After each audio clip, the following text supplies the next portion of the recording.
Good morning dear students. Welcome to this video from HB Kapadia Group of Schools. Standard 7th Hindi. आज हिंदी में हम पाठ 8 राजा का हिस्सा कहानी समझेंगे। राजा का हिस्सा कहानी में प्रजावत्सल राजा का वर्णन किया गया है।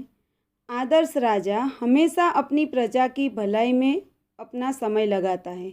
वह स्वयं राज्य में घूमता है और प्रजा से मिलता है। प्रजा के दुख दूर करने के लिए वह हमेशा तैयार रहता है। इस कहानी में भी राजा भोज आदर्श राजा थे।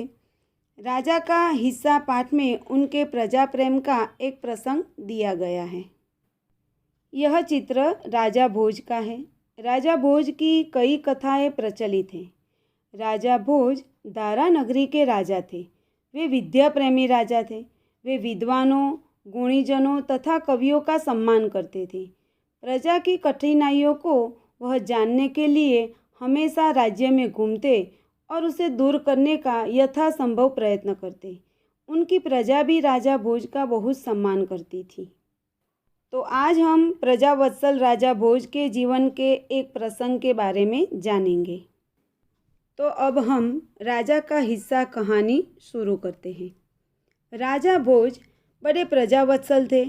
वे स्वयं राज्य में घूम घूम कर प्रजा की कठिनाइयों को देखा करते थे और उन्हें यथासंभव दूर किया करते थे।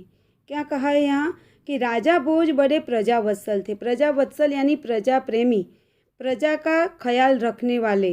वे स्वयं राज्य में घूमते थे, घूम घूम कर यानी भ्रमण करते थे स्वयं, और प्रजा की क्या क्या कठिनाइयाँ हैं उसे जानने का प्रयत्न करते थे और जितना हो सके उतना दूर करने का प्रयत्न करते थे। यहाँ चित्र में राजा भोज के प्रजा प्रेमी होने का प्रमाण मिलता है।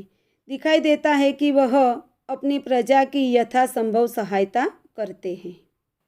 राजा भोज प्रायः अपने प्रजा की कठिनाइयों को जानने के लिए भ्रमण करते थे।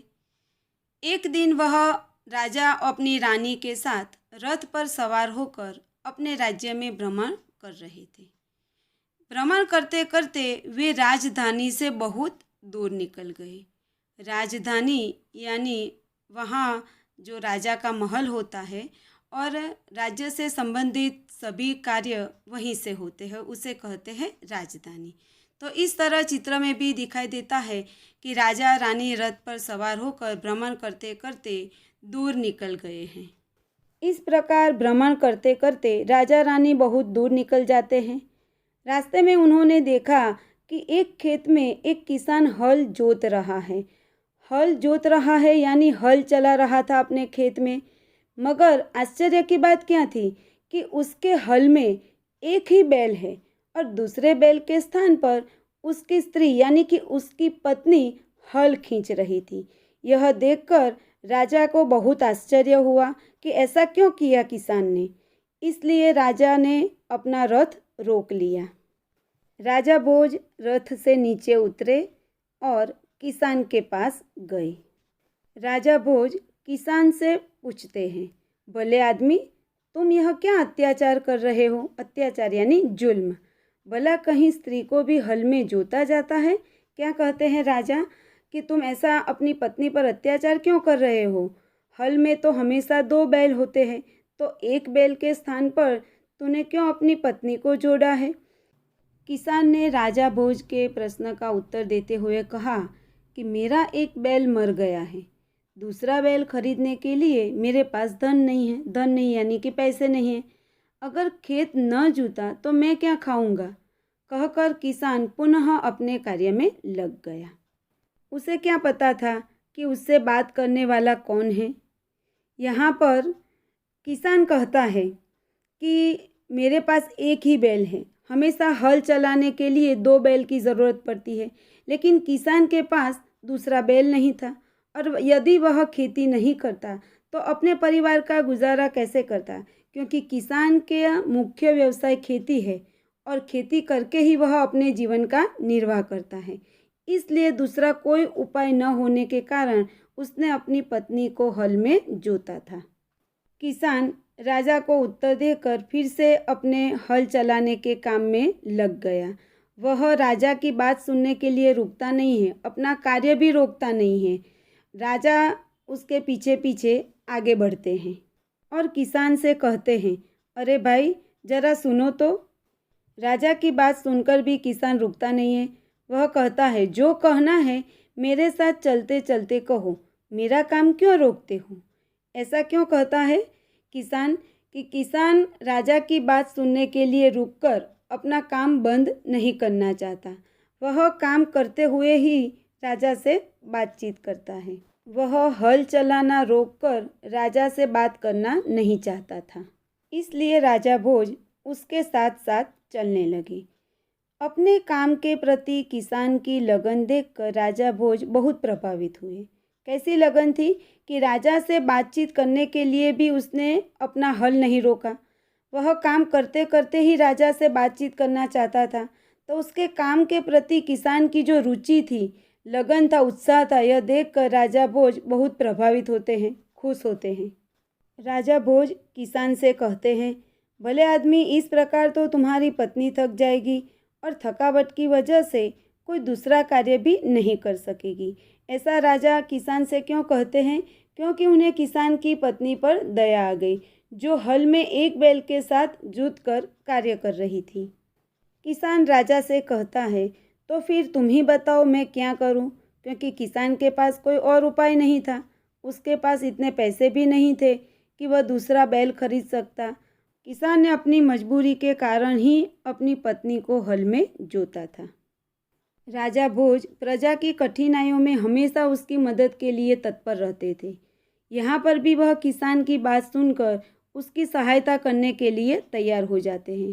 राजा किसान से कहते हैं, तुम मेरे साथ चलो, मैं अपना एक बैल तुम्हें दे देता हूँ। लेकिन किसान राजा की इस बात से भी सम्मत नहीं होता। वह थोड़ी देर के लिए भी अपना काम रोकने के लिए तैयार नहीं है। इसलिए वह राजा से कहता है, मगर इतनी देर मुझे काम रोकना पड़ेगा, तुम ही बैल ला दो। किसान की बात सुनकर राजा ने किसान से कहा, अच्छा ऐसा करो, तुम अपनी पत्नी को रथ के पास भेज दो, वह मेरी पत्नी से बैल ले आएगी, तब तक मैं तुम्हारे हल में जुतूंगा। यह बात सुनकर किसान राजी हो गया, तैयार हो गया, क्योंकि उसे लगा कि एक बैल नया भी मिल जाएगा और मेरा काम भी नहीं रुकेगा। इसलिए राजा की इस बात को उसने मान ली। राजा भोज हल में जुट गए और किसान की पत्नी रथ के पास चली गई।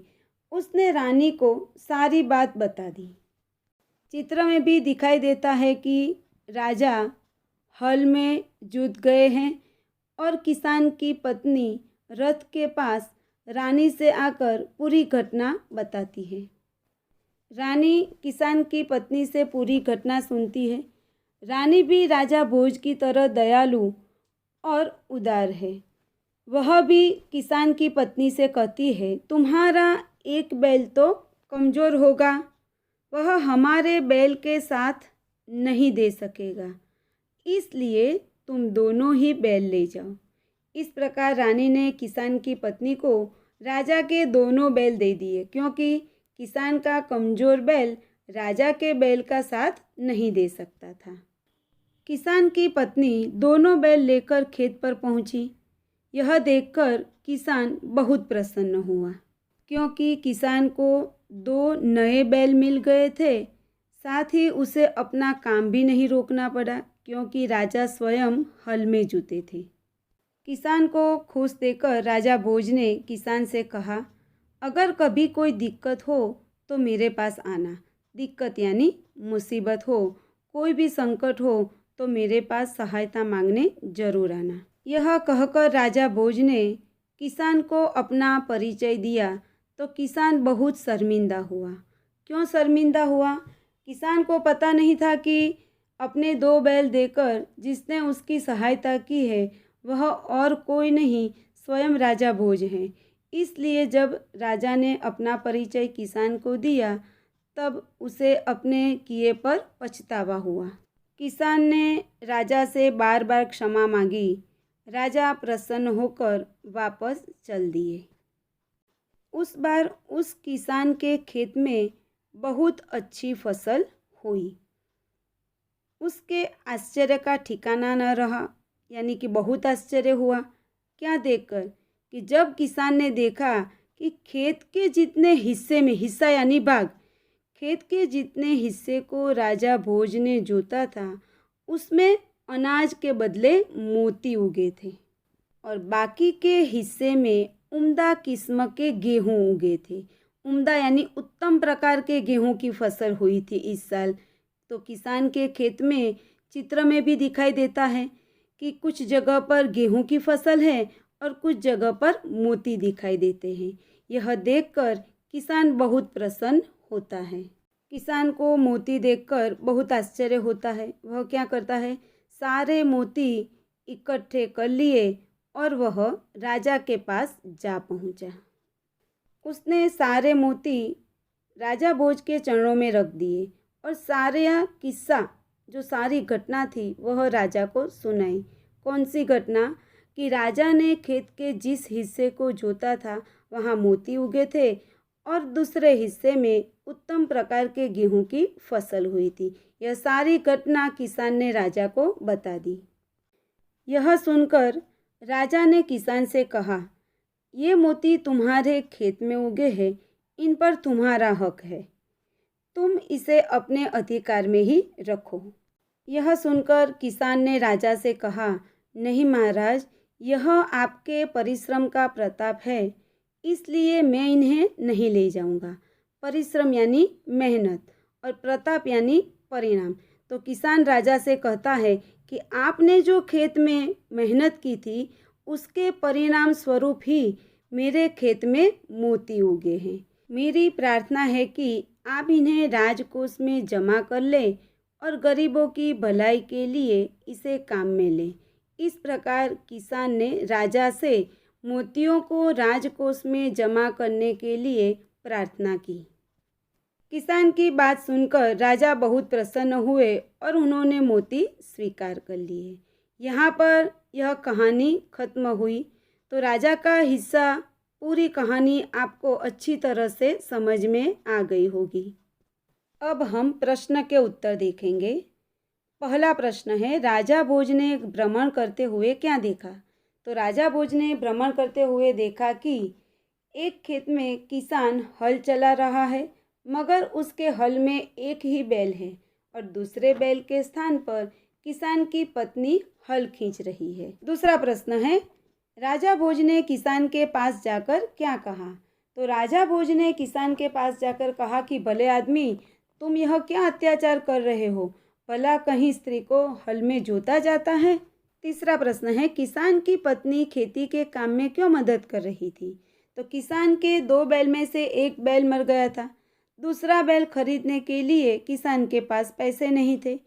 खेत की जुताई करना बहुत ज़रूरी था, क्योंकि जुताई न हुई तो वह अपने परिवार का गुजारा कैसे करता। तो किसान की इसी मजबूरी के कारण उसकी पत्नी बैल की तरह हल खींचकर खेती के काम में मदद कर रही थी। चौथा प्रश्न, राजा भोज के 2 बैल मिलने पर किसान की फसल में क्या फर्क हुआ? तो उस साल किसान की खेत में बहुत अच्छी फसल हुई। जिस हिस्से को राजा ने जोता था, जहाँ पर राजा ने हल चलाया था, वहाँ पर मोती उगे थे और बाकी के हिस्से में अच्छे उत्तम प्रकार के गेहूं उगे थे। पांचवा प्रश्न, किसान शर्मिंदा क्यों हो गया? तो किसान को पता नहीं था कि अपने 2 बैल देकर जिसने उसकी सहायता की है वह और कोई नहीं, स्वयं राजा भोज है। इसलिए जब राजा ने अपना परिचय किसान को दिया तब किसान शर्मिंदा हुआ। छठा प्रश्न, किसान के क्या कहने पर राजा भोज ने मोती स्वीकार कर लिए? तो किसान ने राजा भोज से कहा कि मेरे खेत में जो मोती उगे हैं वह आपके परिश्रम का ही फल है, इसलिए आप इनका स्वीकार कर ले। अगर आप स्वयं नहीं स्वीकार करते तो इन्हें राजकोष में जमा कर ले और गरीबों की भलाई में इसका उपयोग करें। यह सुनकर राजा ने किसान से मोती स्वीकार कर लिए। सातवां प्रश्न, राजा भोज किसान से क्यों प्रभावित हुए? किसान के पास एक ही बैल था, इसलिए उसने दूसरे बैल के स्थान पर अपनी पत्नी को हल में जोता था। राजा चाहते थे कि किसान थोड़ी देर के लिए अपना काम बंद करे और राजा की बात सुने।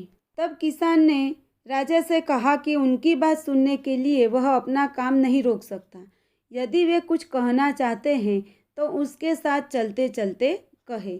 तो किसान के काम के प्रति लगन देखकर राजा भोज किसान से प्रभावित हुए। अब मुहावरे देखते हैं। आँख खुलना, सही बात का ज्ञान होना। दूसरा है आँख लगना, एकदम से सो जाना। तीसरा है आँख चुराना, सही बात से टल जाना। आँख दिखाना, क्रोध करना। आँखों का तारा, बहुत प्रिय व्यक्ति। आँखों में चमक आना, यानी प्रसन्न होना। तो यहाँ पर राजा का हिस्सा कहानी पूर्ण हुई। आपको पूरी कहानी समझ में आ गई होगी। यह वीडियो देखने के बाद आप इस कहानी को ध्यान से पढ़ना, बाद में ही CW में लिखना है। Thank you.